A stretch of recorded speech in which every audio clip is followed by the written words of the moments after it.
Hello, beautiful beings. Love and laughter. Tanya Rainbow Horse here. Thank you so much for showing up to receive the message.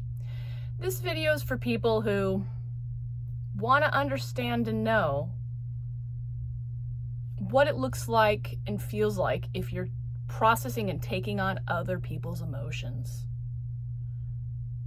And I'm going to unpack this and give you my perspective. So if maybe you are a person who's experiencing that, you'll get a little more insight, maybe a little more tools and perspective to navigate that. This isn't for the lighthearted. This is deep, intense energy right here. I've been doing it my whole life up until the last year or two. But leading up to the discovery of realizing that I was really taking on other people's energy and processing it for them, I felt drained and I lost part of myself. And through this discovery, it just opened me up on a whole different level. So I'm just going to go into some of the emotions and feelings of how it felt for me when I was processing other people's emotions. When other people have traumas and energies that they have not processed, those are specifically the energies that empaths or sensitives will pick up and can potentially process for them. And I thought I didn't even really understand what was going on with me, because there were several big situations where people that were close to me, and I loved them very much, were going through a transition period in their time. And I was too. I've been doing my work, but when you're doing your work, people around you start healing too, just by being around your energy.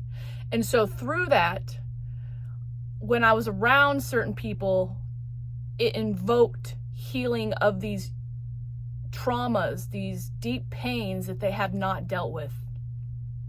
And so I was taking them on. And I was feeling like I was the person experiencing that trauma. I would get bits and pieces of images, of feelings about certain things, about the experience, like what was going on in their head while they were experiencing it. I'd have this deep hurt in my heart when I was experiencing these emotions of theirs. And while I'm experiencing it, my sense of self is very muddled. I'm almost grasping for myself while I'm being a conduit for these emotional traumas that are not even mine. And so some of it can be confusing. Some of it's crystal clear. It depends on the emotions they're taking on while they were experiencing the trauma. It's almost like you relive bits and pieces of it. You see certain things, you feel certain things. I heard what was going on in their head when they were experiencing it. And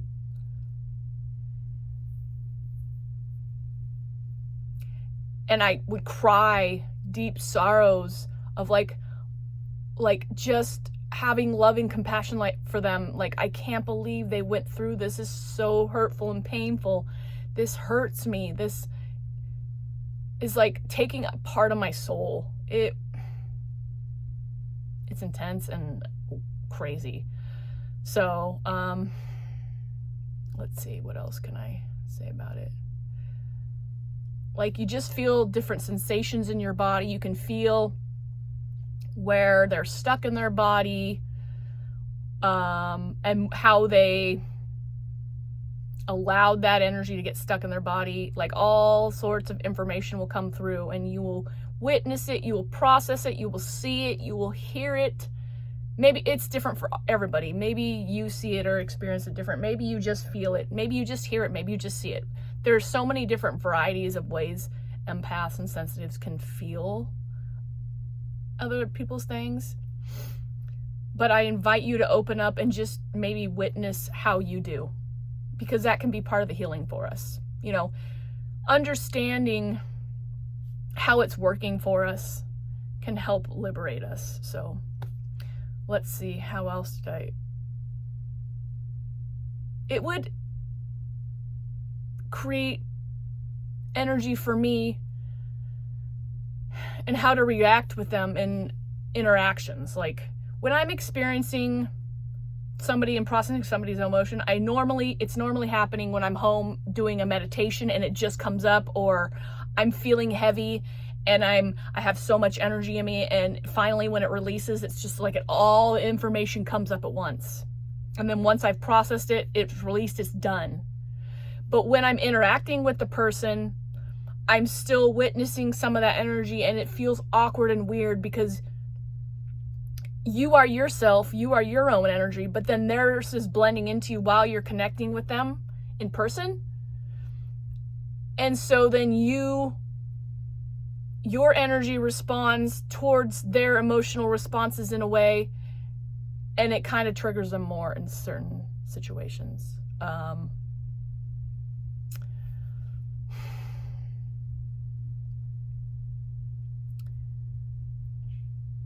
Yeah, let's see. What else do you want to say? What else is in here to explore on this idea of taking on other people's emotions? Now, there's also why we've chosen to take on their emotions. Now, I feel like it's part of the path of being an empath sensitive, maybe to witness these traumas and deep emotions and processing for other people, because we need to know how it works for us. We need to be able to transcend that experience to go forward and really stand in our power. That's where I'm taking that. So what it's taught me through experiencing this is being able to share that experience with you, to understand that that's not mine.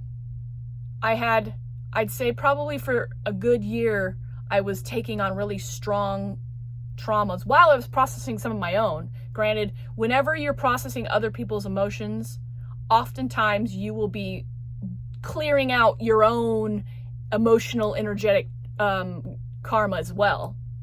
You don't not get some healing as well.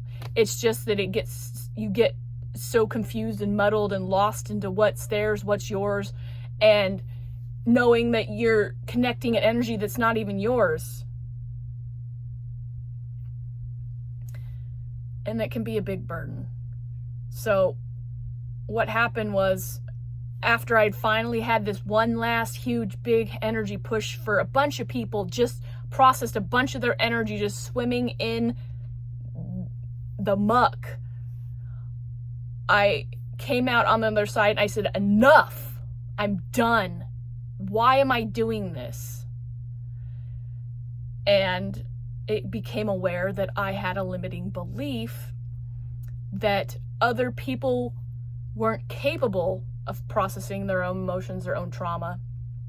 And so when I was a little kid and there was traumas and emotions and things were heightened around me and I didn't feel safe, I would take that energy on to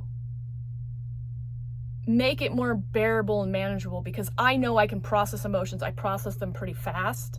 I'm a water sign, energy, empaths just, they process it. It doesn't hang out. It goes through, at least for me. And so I'd take it on, burn all that energy, having to be mucking around in other people's stuff, process it and be done. And then I would not be in that discomfort of all the energies around. It was a survival mechanism I see now, because it was uncomfortable for me to witness and see these emotions and just let them be there. Like nobody was dealing with them and I could see them, witness them, and I'm like, well, let me make things more comfortable for me by taking this on and processing it. Let me take these emotions on of other people because I feel like I can process them better and faster and they're not capable. So that's a deep limiting belief that I picked up as a child. And so I got to unpack that. And then through seeing this limiting belief, I was able to turn it around into a belief that I actually wanted. And so I no longer process people's emotions like that anymore. I know how to stay in my own path, my own frame, and I don't allow myself to just do that anymore. So I invite you to take a look at how you might be experiencing that energy of other people. If you've resonated with anything that I've talked about taking on other people's energies and traumas and processing them, open up to what belief you might have hiding under there. Maybe it's similar to mine. I don't know how common it is yet. As I connect with more empaths, I learn more, but I know that's what was revealed to me, and I'm sure if I've experienced it, I'm sure there's a lot more empaths out there who have experienced taking on other people's emotions to take the discomfort away from themselves, so they also might believe that other people aren't capable of that, because we are like, you know, energy superpower people. You know, we're the processors. We turn it back into light, and it's not so natural for everybody else. So it's our gift, but if it's not harnessed in a way of love and light to honor ourselves, then it could be a curse. We could just be draining ourselves with it. So open yourself up to being open to seeing how you can stop taking on people's emotions and energies and processing them. What limiting belief is under there that's allowing you to continue to do that, to keep doing that? Until the belief is discovered, you will continue to do it. So open up to question that. Open up to see why, when did you first pick this up? When did you start doing this? Start discovering more about the gift. Understand the shadow side so you can use that as the power to go forward and move forth. You got any questions, comments about it? I would gladly open up about it, make another video on it, whatever. So if anything resonated, know that I'm here to help you if you need that. All right. Love and laughter, beautiful beings. Thank you so much for showing up. Until the next video. Until the next video. I don't know where these accents are coming from. All right. Bye.